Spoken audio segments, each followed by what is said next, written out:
സ്വർഗസ്നായ പിതാവേ, യേശുവിൻ്റെ നാമത്തിൽ പ്രാർത്ഥിക്കുന്നു. പരിശുദ്ധാത്മാവേ തുണ നിൽക്കുമാറാകണമേ. സദൃശ്യവാക്യം 6-5, 6, 7, 8, 9, 10, 11 വാക്യങ്ങളിലൂടെ അങ്ങ് ഞങ്ങളോട് സംസാരിക്കുന്നത് മടിയുള്ളവർ ആയിരിക്കരുത് എന്നാണല്ലോ. യേശുവേ നാഥ, ഞങ്ങളുടെ ജീവിതത്തിൽ മടിയുടെ അവസ്ഥ പലപ്പോഴും കടന്നു വരാറുണ്ട്. കർത്താവേ, ഹല്ലേലൂയ, സ്തോത്രം. അതിൽ നിന്നൊരു വിടുതൽ നൽകി കർത്താവെ അനുഗ്രഹിക്കണമേ. പ്രാർത്ഥിക്കുവാനും ദൈവവചനം വായിപ്പാനും ഹല്ലേലൂയ പലപ്പോഴും മടി വരാറുണ്ട്. ദൈവസന്നിധിയിൽ വേണ്ടത്ര രീതിയിൽ ഇരിക്കുവാൻ സാധിക്കാറില്ല. ഹല്ലേലൂയ, സ്തോത്രം. ഉണർന്നിരുന്നു പ്രാർത്ഥിക്കേണ്ടടുത്ത് പ്രാർത്ഥിക്കാതെ പോകുന്നു. നാഥ യേശുവേ ക്ഷമിക്കണമേ. നാഥ ക്ഷമിച്ച് ഞങ്ങളുടെ തിരുരക്തത്താൽ കഴുകണമേ.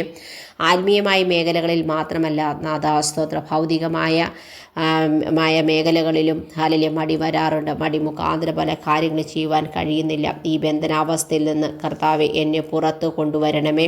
മടി മുഖാന്തരം പല കാര്യങ്ങളും ഞാൻ പലപ്പോഴും ചെയ്യാറില്ല. കർത്താവെ എന്നോട് ക്ഷമിക്കണമേ. നാഥ, സ്തോത്രം. അങ്ങയുടെ തിരുരക്തം കൊണ്ട് കഴുകി ശുദ്ധീകരിച്ചും ഞങ്ങളെ വെടിപ്പാക്കി ബന്ധനാവസ്ഥയിൽ നിന്ന് പുറത്ത് കൊണ്ടുവരുന്നതിനായി സ്തോത്രം ചെയ്യുന്നു. പ്രാർത്ഥനകളും യാചനകളും കേട്ട ദൈവത്തിനായി സ്തോത്രം ചെയ്യുന്നു. യേശുവിൻ നാമത്തിൽ തന്നെ. ആമേൻ, ആമേൻ.